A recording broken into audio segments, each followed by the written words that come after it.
ನಟಿ ಸಮಂತಾ ತಂದೆ ಜೋಸೆಫ್ ರುತ್ ಪ್ರಭು ನಿಧನ. ಎಲ್ಲರಿಗೂ ಟೊಪಿ ಕನ್ನಡ ಟಿವಿ ಯೂಟ್ಯೂಬ್ ಚಾನಲ್ಗೆ ಸುಸ್ವಾಗತ ಅಂತ ಹೇಳ್ತೇವೆ. ಶುರು ಮಾಡೋದಕ್ಕಿಂತ ಮೊದಲು ಯಾರೆಲ್ಲ ನಮ್ಮ ಯೂಟ್ಯೂಬ್ ಚಾನಲ್ ಮೊದಲು ನೋಡ್ತಿದ್ರಿ ಅವರೆಲ್ಲ ಸಬ್ಸ್ಕ್ರೈಬ್ ಮಾಡ್ಕೊಳ್ಳಿ ಮತ್ತು ಅಲ್ಲೇ ಪಕ್ಕದಲ್ಲಿ ಪ್ರೆಸ್ ಮಾಡಿ. ಟಾಲಿವುಡ್ ನಟಿ ಸಮಂತಾ ರುತ್ ಪ್ರಭು ಅವರ ತಂದೆ ಜೋಸೆಫ್ ಪ್ರಭು ಅವರು ಶುಕ್ರವಾರ ಸಂಜೆ ನಿಧನರಾಗಿದ್ದು, ಈ ದುಃಖದ ಸುದ್ದಿಯನ್ನು ಅವರು ತಮ್ಮ ಇನ್ಸ್ಟಾಗ್ರಾಮ್ನಲ್ಲಿ ಹಂಚಿಕೊಂಡಿದ್ದಾರೆ. ಈ ಬಗ್ಗೆ ಭಾವುಕ ಪೋಸ್ಟ್ ಮಾಡಿರುವ ನಟಿ ಸಮಂತಾ ಅವರು, ನಾವು ಮತ್ತೆ ಭೇಟಿಯಾಗುವವರೆಗೂ ಅಪ್ಪ ಎಂದು ಬರೆದು ಒಡೆದ ಹೃದಯದ ಇಮೋಜಿಗಳೊಂದಿಗೆ ಪೋಸ್ಟ್ ಮಾಡಿದ್ದಾರೆ. ಪೋಸ್ಟ್ ನೋಡಿದ ಅಭಿಮಾನಿಗಳು ಸಮಂತಾ ತಂದೆಯ ನಿಧನಕ್ಕೆ ಸಂತಾಪ ಸೂಚಿಸಿದ್ದಾರೆ.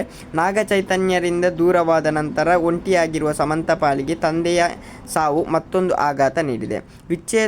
ವಿಚ್ಛೇದನವಾದ 1 ವರ್ಷದ ನಂತರ ಸಮಂತಾ ಅವರ ತಂದೆ ಜೋಸೆಫ್ ಅವರು ಮಗಳ ಮದುವೆಯ ಫೋಟೋಗಳನ್ನು ತಮ್ಮ ಸಾಮಾಜಿಕ ಜಾಲತಾಣಗಳಲ್ಲಿ ಹಂಚಿಕೊಂಡಿದ್ದರು.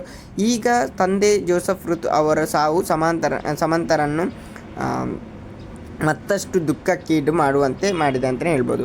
ಓಕೆ ಗೈಸ್, ಮುಂದಿನ ಸಿಗೋಣ. ಅಲ್ಲಿವರೆಗೆ ಲೈಕ್, ಶೇರ್, ಸಬ್ಸ್ಕ್ರೈಬ್ ಅಂತ ಹೇಳ್ತಾ ಲವ್ ಯು ಸೊ ಮಚ್.